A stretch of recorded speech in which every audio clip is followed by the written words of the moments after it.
Hello, everyone, and welcome to Oberlin Stage Left. My name is Kirsten Docter.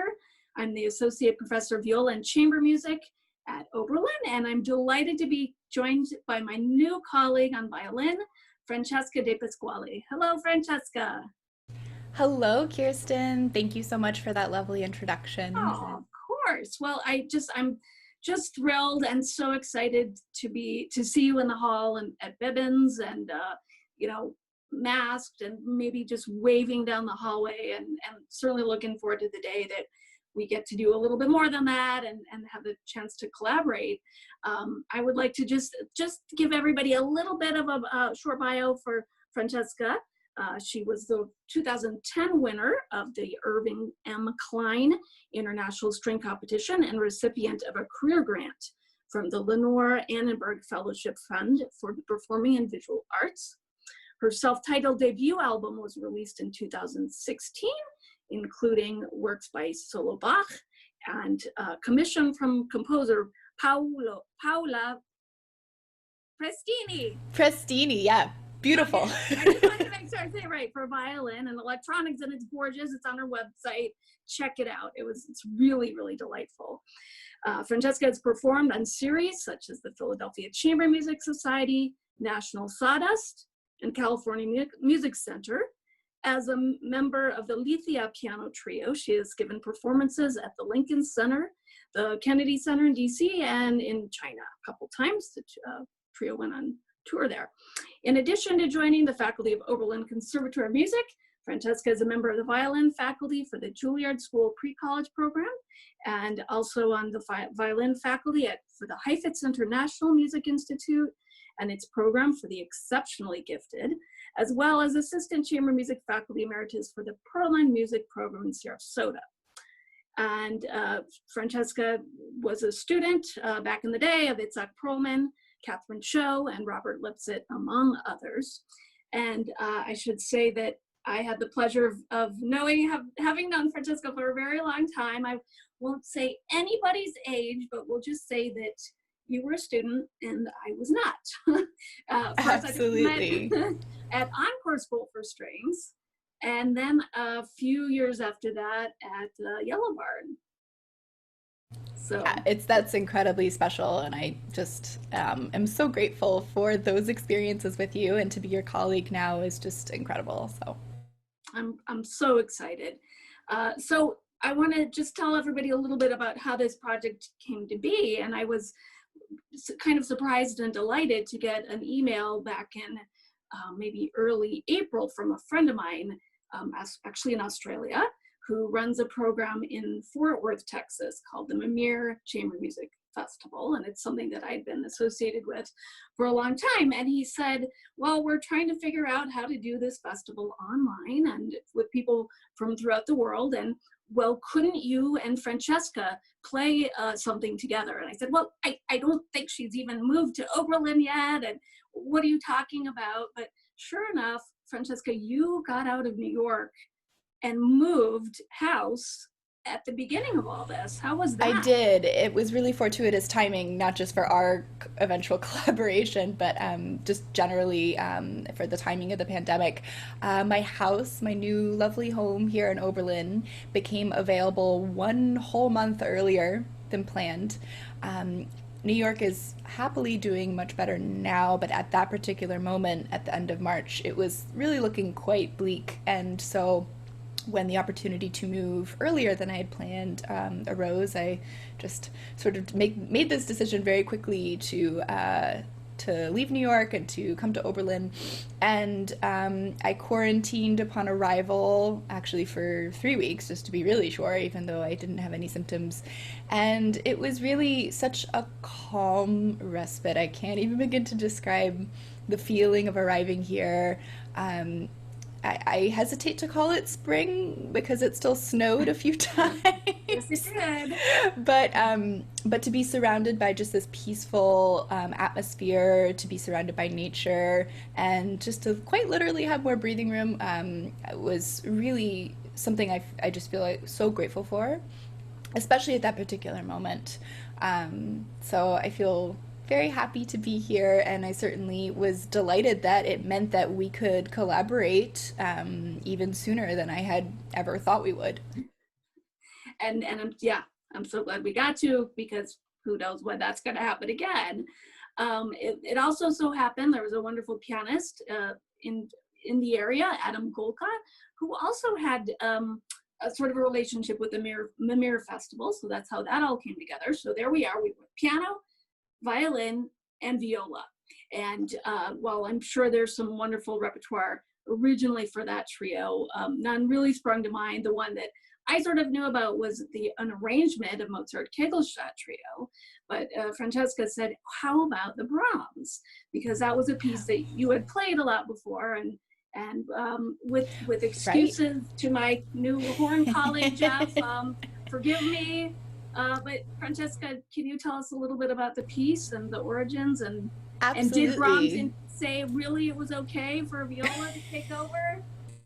Absolutely. Well, and so it's funny in considering the other repertoire, as you said, to do it, it would have been sort of an arrangement, right? And I think it's interesting to note that for the Brahms Horn Trio, right, this was originally composed in 1865. There was already this option of an alternative to the horn part existing for cello. And then a bit later, I believe it was in 1884, Brahms actually purposefully reworked that alternative for viola. So we do have some permission from the composer. So yes, some grievance perhaps is very small here, because I do think it's sort of a fascinating thing to consider that the piece itself could be adaptable in that way. And it was really fascinating after playing it with horn to then play it with you, Kirsten, and to sort of notice, oh, okay, what options do we have here? You know, what are the benefits, but then also the challenges to playing it with viola instead of horn? Absolutely. And I mean, it's such an amazing work. And to me, it's almost just another amazing work. You almost can't compare it. It's just the timbre of the horn versus the viola. I mean, there's absolutely, it transforms.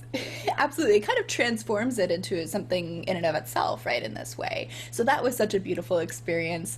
And I think, I mean, if there's anything else you want to add about the piece, please let me know, but talk about transforming the experience. I mean, our version of collaborating, right, in and of itself was a transformed chamber music experience, right? Having to social distance 6 feet apart, both in rehearsal and in the recording, right? Having to wear masks, all of that, I think, just completely transformed what would be a typical chamber music experience with one another.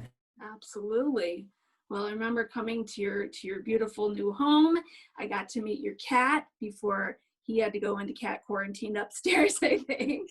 But, you know, you had the room set up, and thankfully you have this wonderful space with a piano that we could easily be 6 feet away, and even a back door to come in.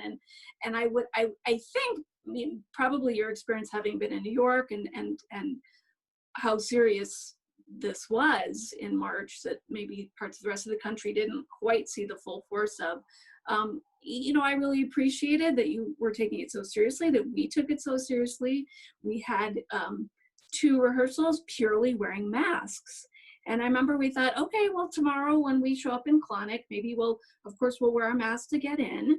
And then maybe, you know, once we're sitting down. And it was really, we rehearsed a bit and we were ready to record, and it was kind of spontaneous, as I remember, that we just decided that maybe this could be a statement of some sort, and a few things that I realized that was helpful. So it was my first time playing the piece, and when I had rests, I wanted to make sure I was counting and coming in correctly. And you know what? You can move your lips. And not look like an idiot. That's true. It's sort of the new version of wearing a closed-toe shoe and tapping your toes, right? You can count silently to yourself. That is one advantage. I think we also discovered too that, you know, if you so choose to wear makeup, you don't need to actually apply it underneath your mask. So there is that benefit as well. Absolutely. But yeah, it was a spontaneous decision, and I really stand by it. I think it honored our experience of the time of rehearsing that way. And quite frankly, you know, looking back on it, I'm not sure when we were talking about whether or not to wear the mask during the recording session that I had fully considered, because we were sort of set up but then left on our own, right? That sort of required myself and Adam, our pianist, to be getting up and moving throughout the space, right? And so it's a big space, but still we were sort of all crossing paths, so it just felt like, okay, the safer thing to do really is actually to leave the masks on, because we're not just staying in these little you know, cubicles of airspace. We actually have to get up, because we were sort of our own recording engineers and videographers and the whole deal. Yes. No, and I should say this, we recorded this at the beginning of June, which it was maybe beginning to shift a little the idea of is this transmitted, is the virus transmitted by touch, or is it by air? And so I kind of feel like maybe we're a little bit ahead of the times for doing that. And I too think it was really the right idea. I should give a little shout out to the audio department and the concert production department. Paul and Marjorie met us at whatever time of the morning it was to get us set up, and a quick tutorial on which buttons to press. And I was so grateful to have, even though I'm supposed to be the one that's already working there, that Francesca and Adam are a little more tech savvy than I am, and we had a number of cameras set up and for different angles. And you did great. You did great. I think I remember to say take 16, or it's true. I think I made the joke at some point that we needed to get you a little producer hat, because not to mention, like, just, okay, did I actually press the right buttons for all of these various devices to start? It was actually then very difficult to remember which take we were on. So I would say it was wholeheartedly a team effort. And yeah, I think all things considered, it was a really beautiful experience. I think it's so funny because I think of the chamber music experiences that I've had, and even just reading with you, Kirsten, and you're such a communicative player in so many respects, and it was so fascinating after a while being able to still see from just your eyes, right, how communicative you were in your expressions. So even that sort of, you begin to learn and adapt to, okay, even though we are so far apart, it's hard to hear because we are so far apart.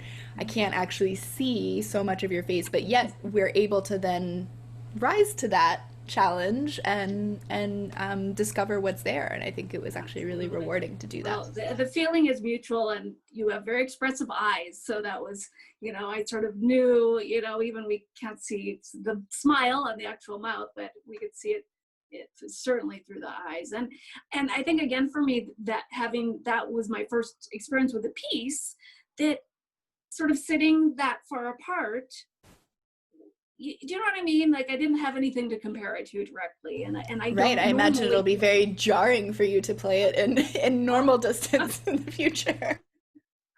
Yeah. So, but it was, and we did a few takes of each movement, but I think it mostly just felt pretty spontaneous. And we're just grateful to Mimir for making that possible, and really happy to share it with you here today on Stage Left.